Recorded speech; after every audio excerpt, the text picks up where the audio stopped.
Hello, everybody. Welcome to Talent Talks for Small Business. This is season two of the webinars that we have been doing. In 2020, we actually started a series of webinars to help small businesses and HR professionals deal with some of the issues of COVID-19 from a human resources perspective.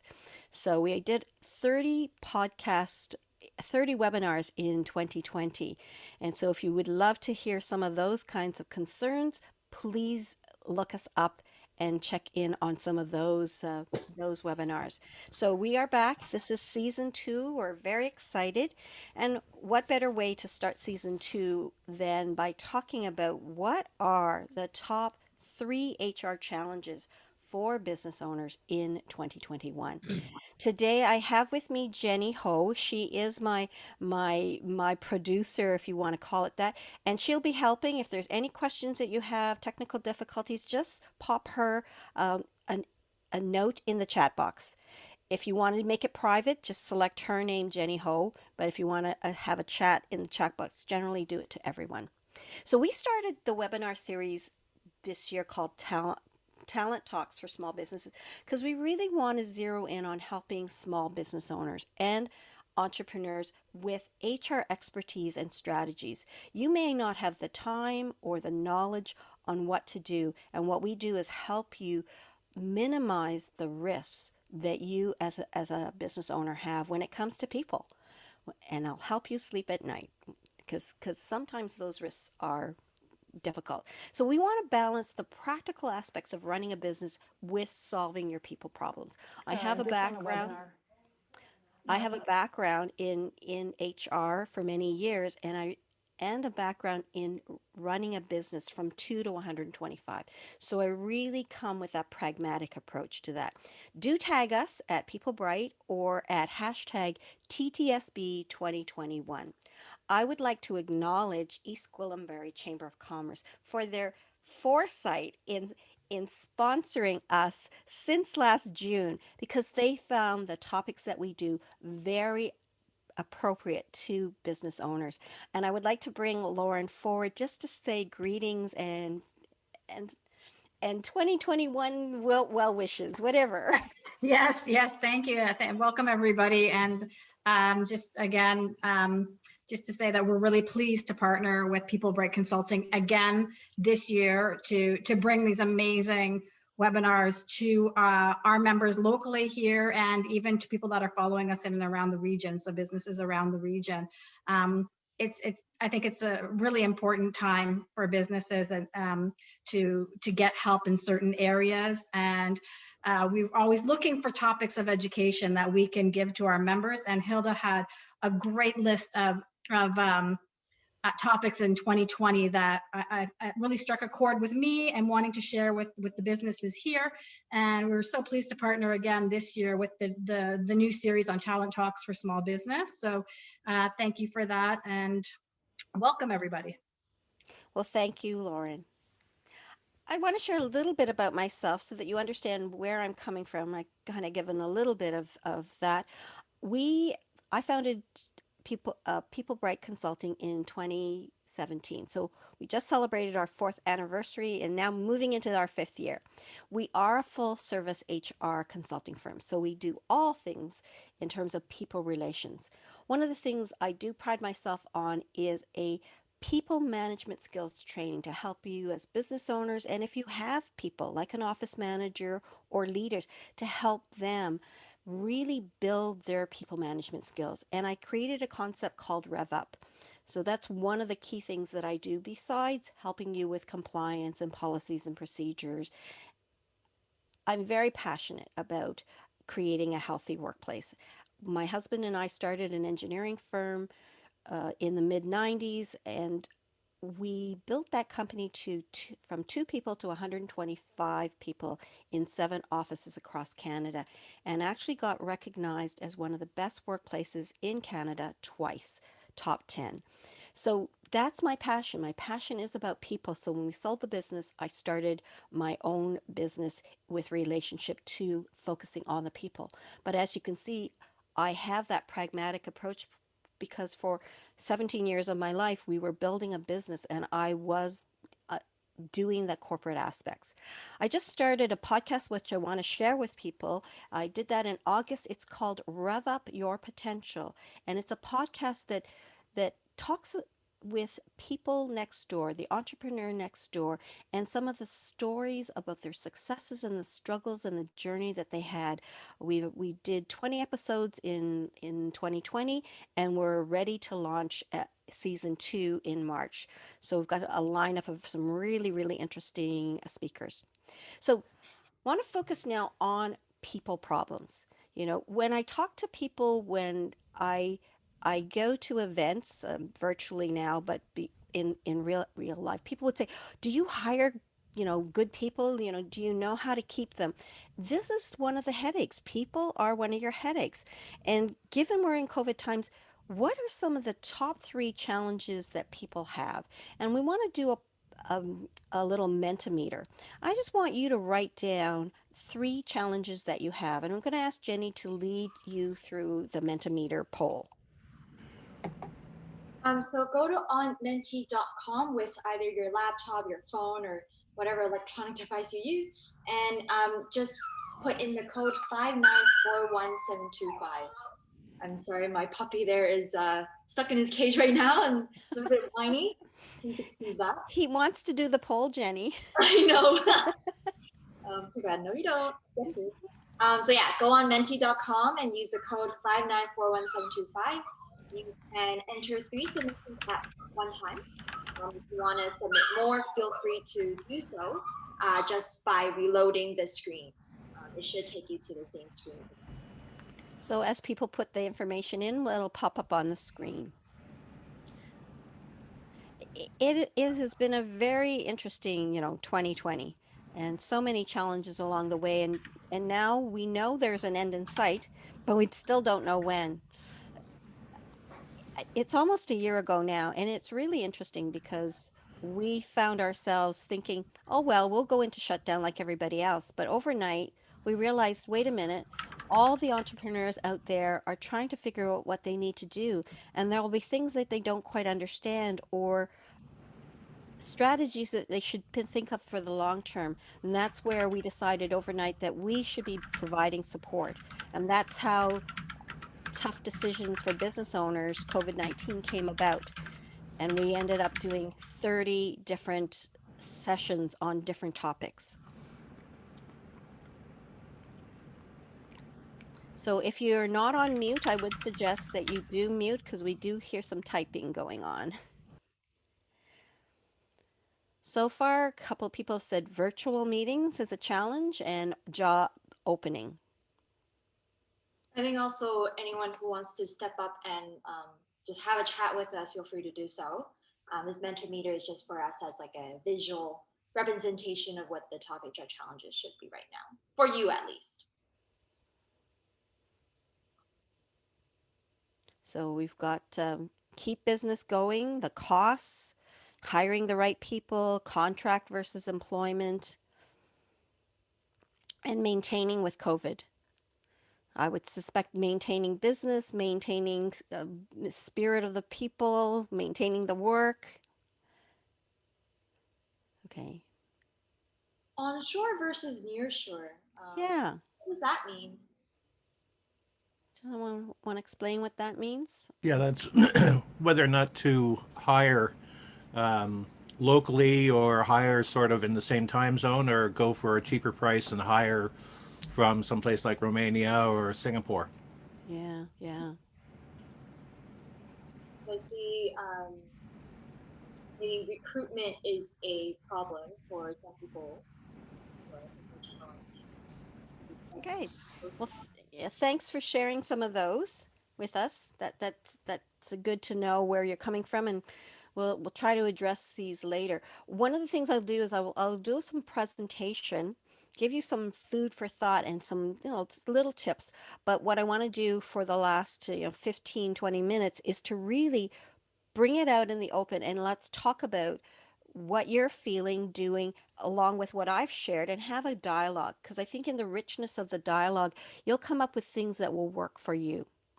So, given, the impact of COVID-19, I want to kind of share where we are today. So let's do the high level first. We've got a global health crisis. And this is different than anything we've ever experienced. If you knew about SARS, these things are more, they were confined to the health issues. It did not affect the economy. And when they had the lockdown back in March, they said, some people said, gear for this to be 12 to 18 months. And I kind of laughed. I have a healthcare background. I spent the early part of my career as a nurse working in the hospital setting. And I would not have forecasted 12 to 18 months, but that's what it's looking like. When you think about it, by the time we get the vaccinations, it's early September before we probably look at any live events, and that means business almost back to a new norm, or more likely January. So that's closer to 18, 20 months. Then we've got social unrest. During this time, we've had things about diversity and equity and inclusion come forward. The Me Too movement, the Black Lives Matter, and and even our Governor General was fires to feet to the fires when she was accused of having a toxic workplace and then stepped down. So a lot of social arrests now are really being heightened. And then because of the global pandemic, the global economy did its downturn. So all of these three factors for a sustained period of time has resulted in real uncertainty, real unrest, real instability, and constant change. You know, is it time to get your hair cut? Maybe only if you live in York, but not in Toronto. They're still waiting for next week. So there's all this flux going on. So what are those top three challenges? And I've done a lot of different reading from different sources, different reports, and these are the ones I want to share with you based on that. Forbes did one on top five HR challenges, and there was another report that I read called the Kristen Kim report on corporate predictions. So, number one is employee well being. Mental health was identified in 2020 as one of the number one health issues. And it started off with having Canadian statistics, but then the World Health Organization announced that it was going to be global. So, really tackling the mental health of your staff is really paramount in 2021. Addressing the concerns that we've had with diversity and equality and inclusion. People now are tired of hearing lip service. They need action. And yes, you hear it very dominantly in the States, particularly with, you know, black and resolving those, but it's in Canada too, and you hear it, you see it. So people are demanding solutions, and they will expect to hear things that happen in the workplace regardless of your size. And then the third thing is employee engagement, motivation and retention of that. And I've got some statistics that I want to share with you in relationship to this, which I'll explain further. But these are what I see as the top three issues. So let's talk about employee well-being. You know, I think we're going to have to think about how this is going to be impacted by remote work. 40% of Canadians are working remotely. And the studies are showing that as we go further into post-COVID, that 25% of Canadians will probably still be having some part of remote work. Studies early on said you'd think the people that are introverts would say, this is great, I don't have to deal with a lot of people. I really am enjoying working from home.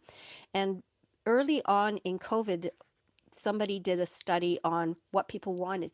Even the introverts said, I like to come to work, come to work in my own way and connect with people, but I still want to. Post COVID, I would like to see hybrid. And I think that's what you're going to see. So you need to think that this remote isn't temporary anymore and think of more permanent solutions. We talked about the fact that people are really feeling mental stress. And in a study of 1,803 people through APA, they identified that people who are reporting depression have doubled since they last did the report a year before. And this constant isolation, when it's just episodic, it's okay. But the fact that it's going on for so long, it is chronic and people are feeling it. And I know over the course of the year, people have felt sometimes really hopeful and good, and then others times so down, not knowing how to bring themselves back up. So mental well-being of people is going to be important. And as business owners, you should invest in that and invest proportional. Even things, invest your time, and there are things that you can do that are free. Um, the next thing I want to talk about is the fact that these studies have shown that diverse teams, and this is talks about diversity, the the companies that really look at diversity, on average, they outperform those teams that are very homogeneous, very much alike in many aspects. It could be color, it could be just general thinking. But when you have diverse teams that celebrates the gamut of all that we are, they tend to generate 20 to 30% more revenue than those teams that are less diverse. And this is from a study by ADP on the trends.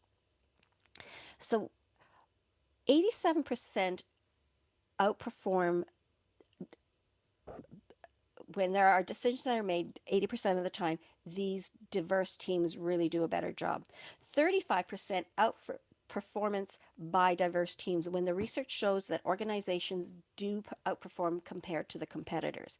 And lastly, approximately 50% of diverse and inclusive practices are practices where it isn't about big programs. It's just about treating people to fairness and equity and being flexible as an organization. So to incorporate diversity and inclusion, you don't need a big program. You just need to treat people well and to really be flexible to how you adapt to the changes in business. So it's important to keep employees engaged. That's the third piece of data that I want to share. Most significant contributors to employee morale and concern are, number one, you have to think about the fact that people are burnt out. 68% of people are burnt out, according to the State of the People Strategy report in 2020. And the other thing that's keeping these people unhappy is this lack of growth, a lack of opportunity to develop their abilities. In other words, they're stagnant. And then the other result was that 43% of the people surveyed said they lacked recognition. So think about it. How can we engage employees? Well, we can engage them by making sure we look at their mental health. We can look at opportunities to help them feel like they're contributing and growing personally, professionally, and as part of your business. And then to thank them for what they're doing. Because a Hayes study said that people are thinking, should I stay or should I go? Of course, during COVID, they're going to stay because they need that economic certainty, however it is. Until you let them go, they know they have some money coming in. But post COVID, people are going to think. And according to this Hayes survey, they said 50% of employees are considering leaving their employers due to a significant disconnect. And what I mean by that is they didn't feel valued. They didn't feel that you treated them well or understood what they were going through in COVID. You have time to stop that because things are, we're not out of COVID yet. So this is why, think about it. What should I do as a business owner in 2021? So what I want to do today is really highlight what the top 3 HR challenges is, which we've already kind of shown you what they were. Examine the importance of employee well-being and remote work. Look at diversity, equality, and inclusion, and then kind of discuss some of the future aspects you should be thinking about as you're trying to engage and retain that top talent. I think, Hilda, before we move on here, I think this might be a good spot for people to come out, maybe reflect and share what their thoughts are on the 3 HR challenges we identified, and maybe whether it resonates with them. Sure. You can unmute yourself and just talk, or should we unmute everybody so we can have a dialogue? We'll leave the choice up to them.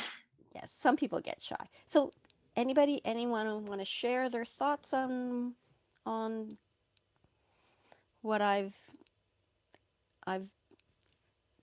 brought forward?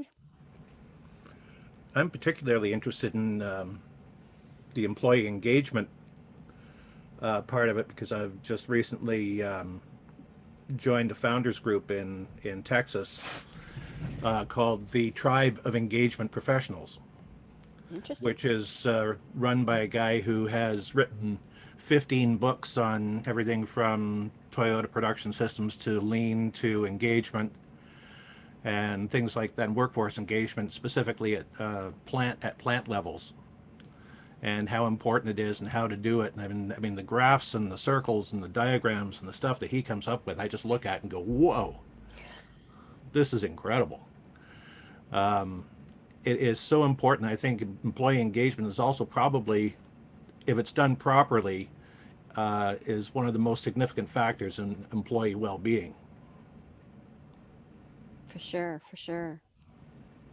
So this, I mean, it sometimes people don't spend enough time on how do I engage people. Some people even say that's not my job.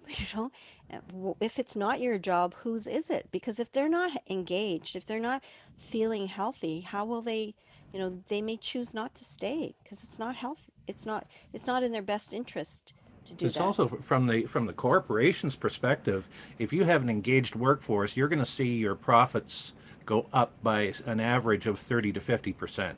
Exactly, exactly. And people Because don't get that.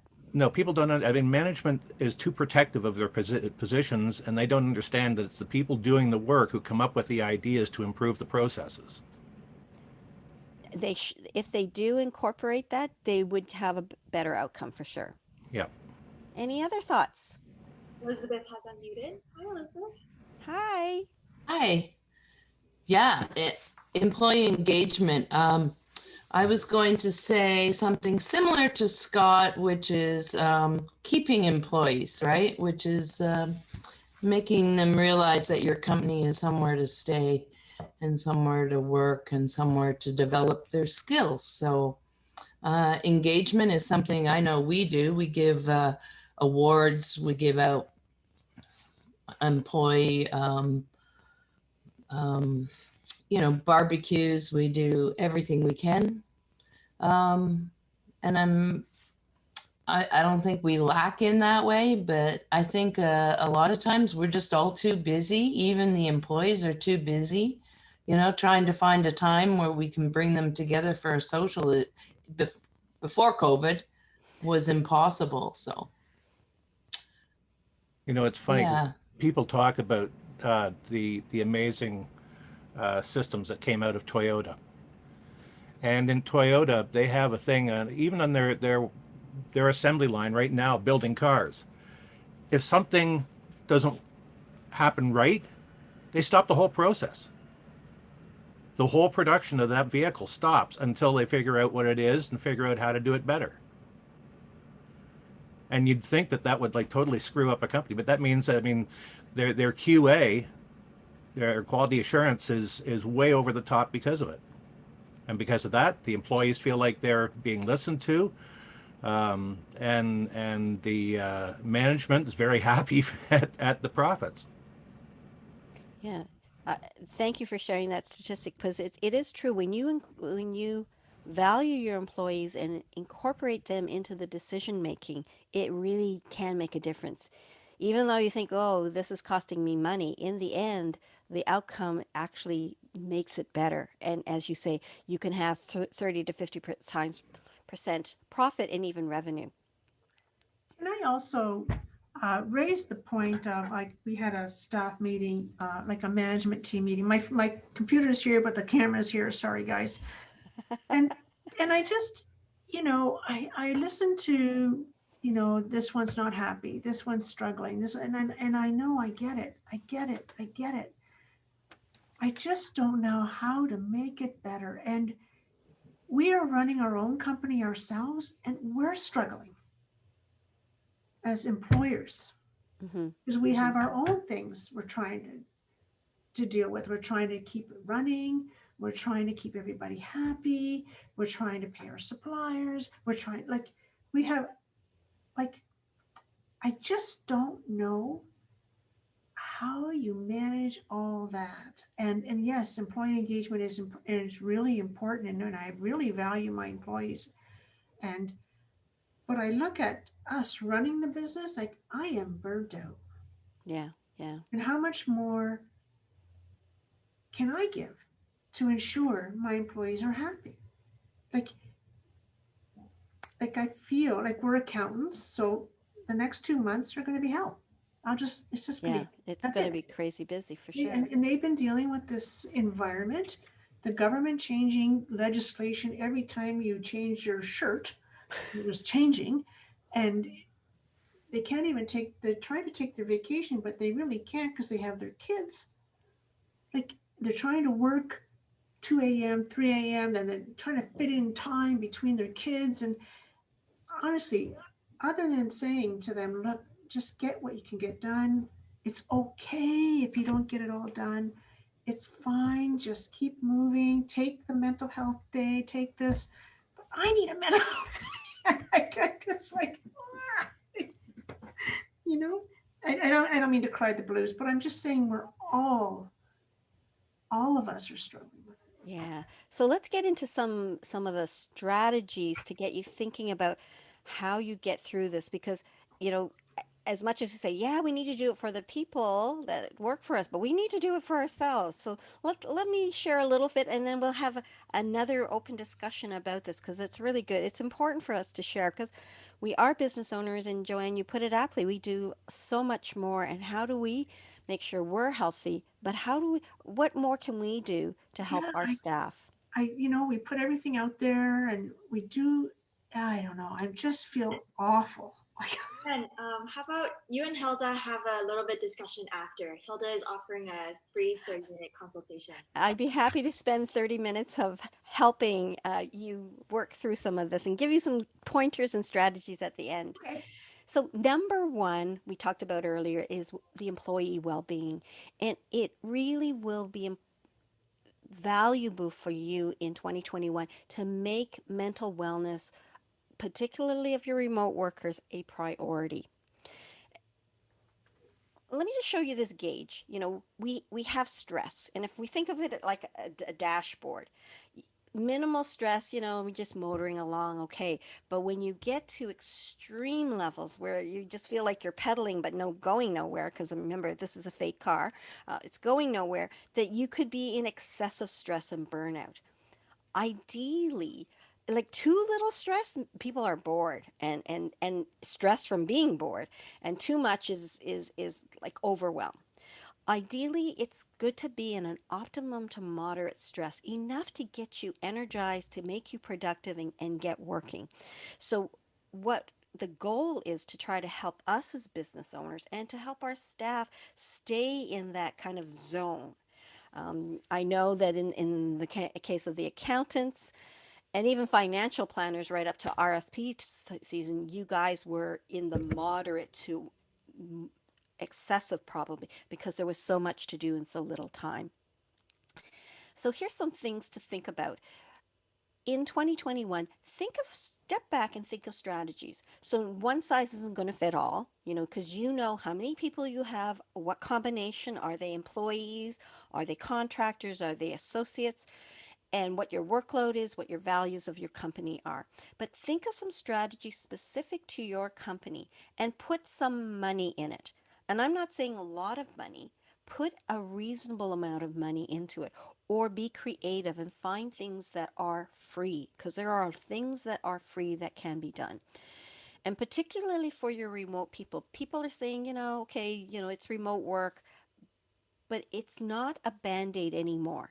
In March and May and June, you could have done whatever you wanted to keep the band-aid on and to fix it. But it is, as I said, statistically, people are going to have remote work. So you need to think about a long-term solution and rethink what remote workly means. some of the things you might want to create is setting up a virtual water cooler.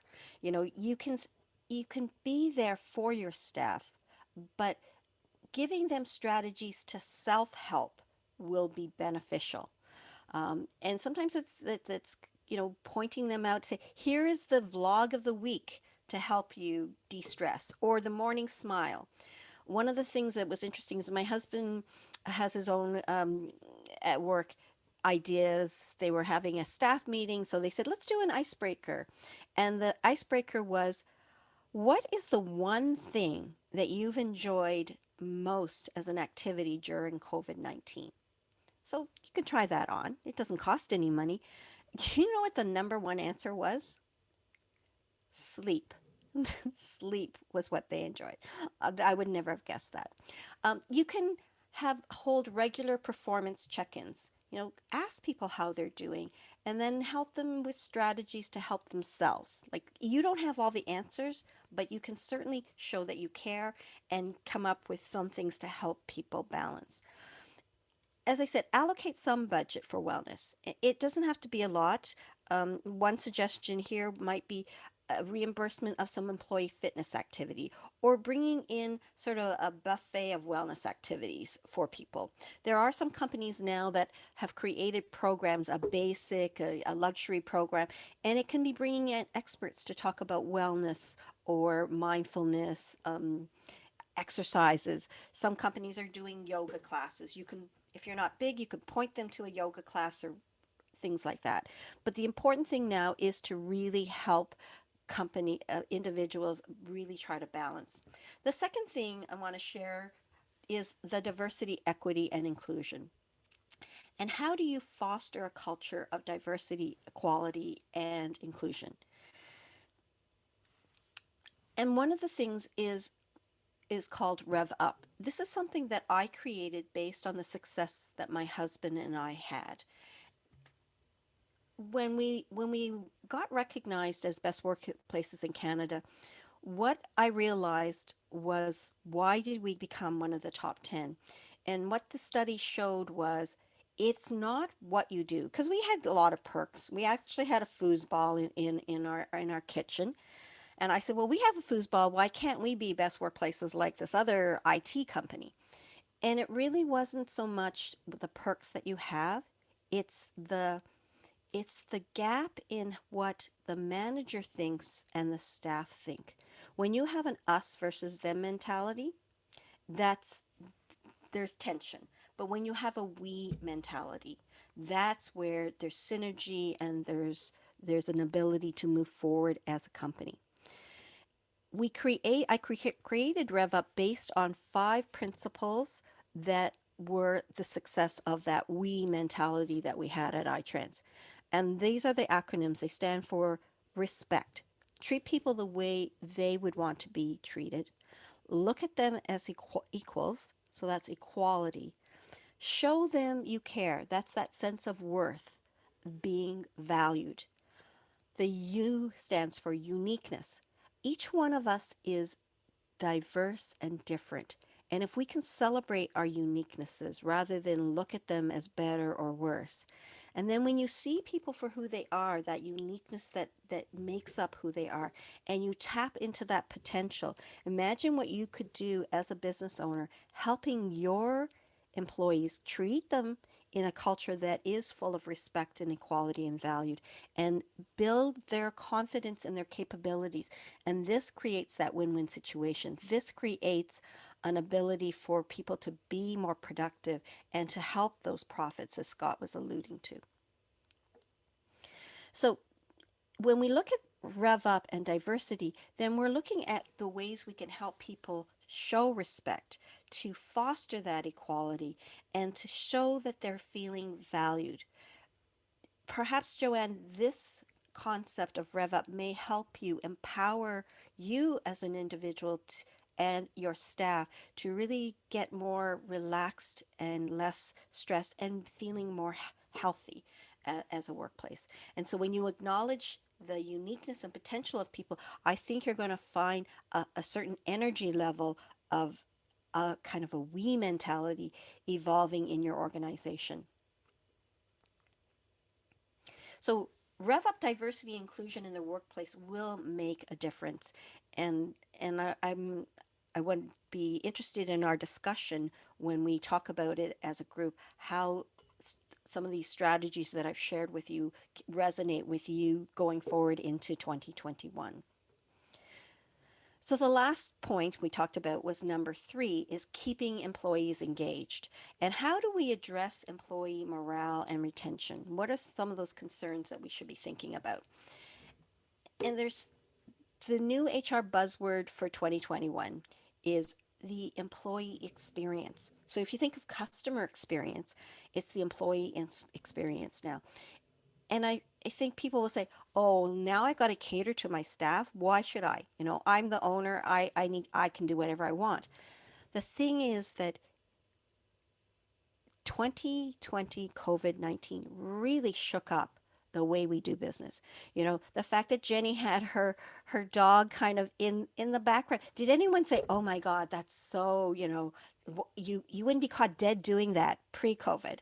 But nowadays, it's okay for your family to walk across the screen or for your dog or your cat to come and want a little bit of attention. I notice every time we use the word HR, Jenny, he made a Snoopy made a noise, but when we didn't say HR, he was fine. So maybe he doesn't like the word, the, Well, that's of going our to be a business. trouble for us.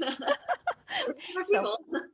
so employee experience is really important, and those companies that recognize people are their greatest assets, and those companies that actually devote time to caring about those people, it's going to be rewarding because they know that through this, you understood they were a person and that they had to balance life. As Joanne said, it's stressful. It's stressful for us as business owners. It's stressful for them. So if we're all in this together as a week, imagine what we can do. So think of that word employee experience and think of it as a positive word to help you succeed in 2021.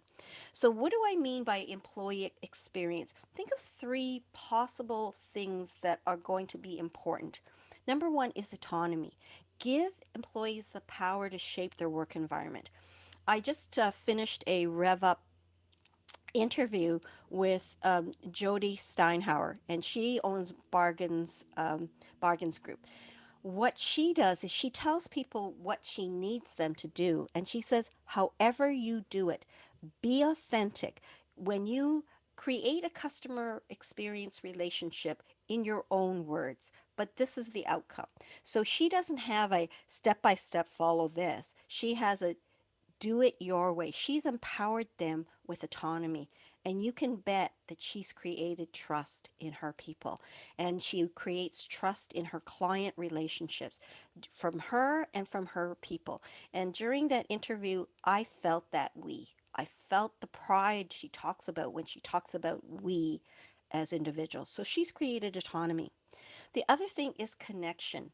I think if anything, COVID-19 has taught us we long for human connection. Maybe for the first 3 months we were willing to do that, but how many of us are looking forward to the day again when we can get out and socially network with people, with families, and feel that hug of somebody that you normally would have hugged if you're a hugger? Um, and I know my first few hugs are going to be a little bit longer than they used to be. So do get into that mode of thinking how to connect with your staff. And part of that is just little touches. Learning a little bit about your staff and showing you care about them. That's going to create that trusting relationship. And the third thing is impact. Knowing what you do now matters even after the impact, after the pandemic, and getting your staff to participate in them will give them that sense of pride, that sense of belonging. And these are the things that will enhance the employee experience. I kind of say, imagine mini me. If I had 20 people running the company the way I think, imagine what we could do. And so that's the message. You want to create that we culture. So I shared with you the top 3 HR challenges. I've given you some suggestions to think about, and I've given you things that you really should think about doing if you're going to get through 2021 with your staff and building that, because the antithesis of that is if you don't address some of these ideas, people could say, I didn't feel that my company understood me. I felt so stressed, but I needed this. I needed the certainty. I needed the money, and they're going to be gone. And then what do you have left? This is your chance during 2021 to build for the future and build a future for your company to succeed and for you to do that with them. So I want to open it up now to talk a little bit about what do you guys think about what you're going to do in 2021. Jenny, you've got thoughts? You want to open up our discussion here a little? Well, I think this is a chance for the people here to let us know maybe what they thought about like the kind of suggestions Hilda made, and maybe see whether they can like we said, rev up diversity, right, or address employee well-being. I think for me, at least, I think revving up diversity is very important because you gotta at least respect them, treat them with equality, make them feel valued, right? And then you can do uniqueness and potential and just kind of make use of them, right? Before you make use of people, you gotta respect them first. That's what I thought. So we want to open this up for some discussion.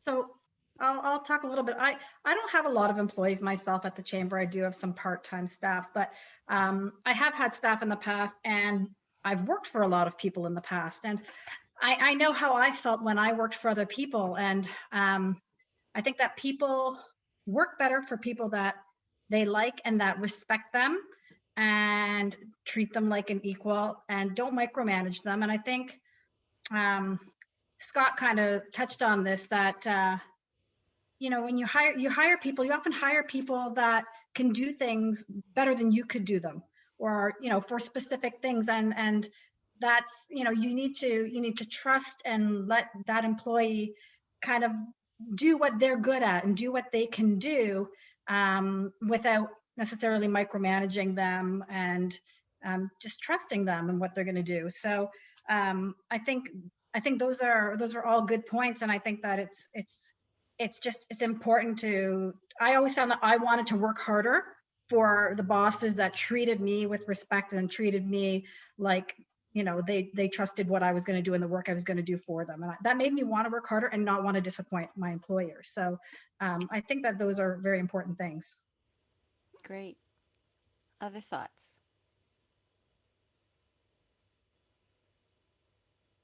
I think one of the things that a lot of managers get wrong is the sort of the stratification or classification of positions within the company. It took me coaching hockey for 15 years to understand that every individual is so different. There is no such thing. I mean, you start out with anything that if you're not experienced at it, you start out by micromanaging because it's just automatically you do everything, and then you have a hard time giving some of that to someone else, et cetera, et cetera. And then you want them to do it exactly the way you did it and everything else. It doesn't work. It just doesn't work. Every person is different, and the sooner you realize that, and the way that they approach things is their approach. It may be yours. It may not be yours. The bottom line is that you want the results. You want them happy, because the happier they are, the less time you have to deal with administering HR. The better the company's going to do, the better they're going to do, and the better you're going to do. It's no lose situation, whether it's diversity or anything else. I mean, it should be the best person. Period. Yeah, that kind of speaks to the word equality that I shared. And when we had our company, we said we don't want hierarchy. We actually didn't have an org chart for years, and the only time we created an org chart was when we had a proposal and we had to show some structure. But I didn't like the word junior engineer, so we changed it to more neutral engineer in training.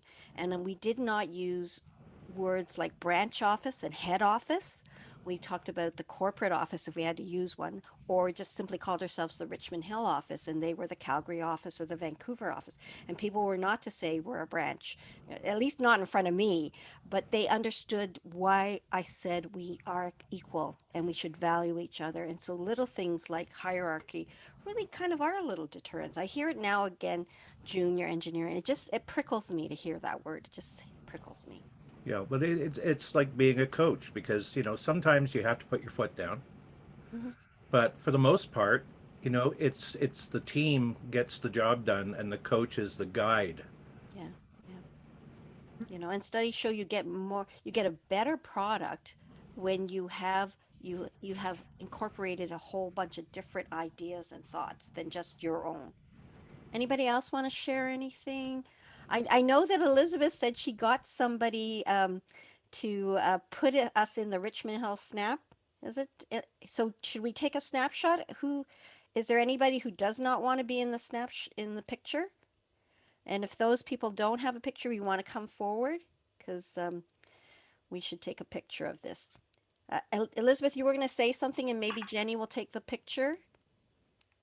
Yeah, Markham, I sent out my normal blast and Markham sent us an email and of course they knew it was you. Okay, Hilda, all right. They knew it was you in Markham. So yeah, so go ahead, take a picture, Lauren, and let's submit it. Jenny, are you going to take the shot? Maybe Thank Jenny will you. take the shot. You're on mute, Jenny, anyways. Yeah, I am ready. Do you guys want to do like any handshakes or something? Oh, Just direct us. Oh, yay! All right, yay. Okay. Okay, thank you. Thank you. Any other thoughts do you want to bring forward? I'll just mention in follow up to Scott, what we found with our approximate 100 employees with regard to trust. Trust, of course, is given, but no manager can give trust without follow up. Follow up. And yeah, we don't micromanage. We give out notepads. So if somebody is like, there's no excuse for anybody to not have the information at hand. And if it's given verbal, we give them the tools. So yeah, it is, you got to build your trust, right? And but follow up and coaching is how we talk with our different levels, supervisors, management, different levels of management. We don't talk about hierarchy, we just talk about coaching. Everybody's coaching everybody else. And going back to the old Zenga Miller training, your internal customers is something I talk with employees every year about. Understanding other employees need to be treated with the same customer service that you would give to external employees. So that's all I wanted to add to Scott. Thank you. Anybody else? I saw that you were unmuted, Bhavna. Yes, I would say from an employee perspective, I work for an organization. Yeah, making personal connections at this particular time and impact is important to keep the employee engaged by recognizing them and, acknowledging their efforts. At the same time, being a diverse, staff that you have, um, you as my organization is already doing it, brains sit with them, brainstorm, and this is the time to reinvent and analyze as to what is happening and what we can do next in coming year, because there'll be so many challenges. We work in employment and labor market, so we know and how we can take on different paths to help others and to sustain our you know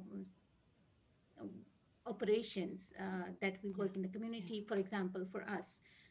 So having a diverse staff and sitting with them and bringing their inputs when they feel that they are owners, it helps organization a lot. Great, thank you. You know, it always makes more sense to ask and get some feedback from others because we all are diverse. We have different experiences. Some are obvious. You know, you have a job in your company, but there might be other things that they have done in the non-work environment that really will lend some insight to being to making that solution better, or that because they're dealing with clients, they've heard some of the things that clients want more than you might, and this will only create a better wholesome solution. So I want to kind of conclude by giving you three quick strategies. These were the top three challenges I identified. You can have five, you can have eight, but in my readings and my experiences, these I think are the key ones that if you could identify one or two or all three, these will help you succeed or survive in 2021. So make mental health wellness a priority and look at your remote work situation. Follow it through as that experiencer and see what you need to do to help that workflow, that experience for people. And that really will do a lot for the mental wellness of your staff. Foster a culture of diversity and inclusion. And and as I said earlier, it isn't a formula. It can be as simple as treating people nice, being included. It gets back to being in the playground. And how did you feel when people said, "Hey, come join us. You know, come, play ball with us or whatever."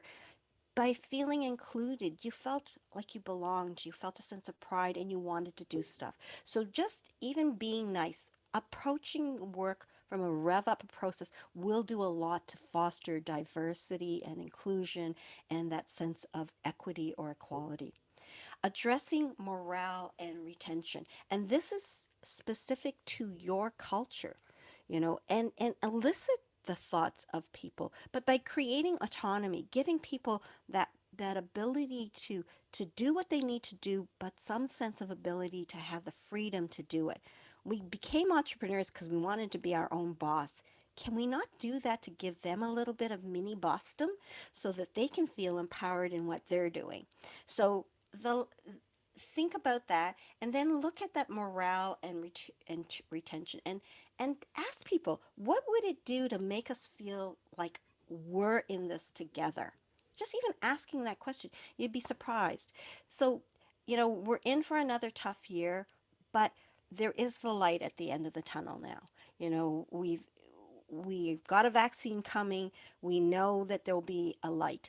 And you've got time now to make it work and be ready to do it. Learn to connect with your staff. You've got so many connections along the way to build that relationship with them. I'm here. I do offer a 30-minute discovery call just to talk about anything you want to talk about. HR, some of the challenges we talked to today, but I'm a people person. I went into this business because I love the people and I'm happy to be here. I'm happy to help. So do take me up on that suggestion if you would like. Any other thoughts or questions? I should share with you what we're planning for episode 2 and 3. In episode 2, we are going to talk about in creating an inclusive culture in a diverse workplace. I've got Tanisa Benjamin from HR Primed coming to speak. She is a diversity expert, and I'm talking global. I mean, she's done it. She's got a passion for this, and her experience level takes her from South Africa to South America to Canada, and she will really talk to you about what diverse culture is. I've just had some conversations with her. We think alike, and it's going to be a really really interesting talk. And then on episode 3 in May, on May the 12th, I've got a panel because how can I help you engage employees? Well, I can bring on a panel of experts and we can have a dialogue and talk about that. So I've got Perry Najati, she's my executive recruiter. I've got Sarah Codner from Employment Law at Minkin and Associates. And then Malik Sitsky is going to talk about the healthcare and well-being aspects. And then Helen Patterson is also an HR expert. So I'd like to thank you everybody for coming. I know your time is valuable. If there's any other questions, I'm happy to entertain them.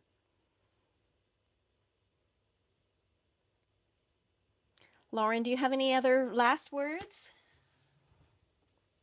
No, just thank you to everybody that came, and I hope that you got some value out of this meeting. I see them looking at the comments right now, so that's why I was a bit distracted. I was reading people's comments, so it was really nice that everybody sounds like they got some good information today. So we hope you can join us for the next session in April. Thank you, everybody.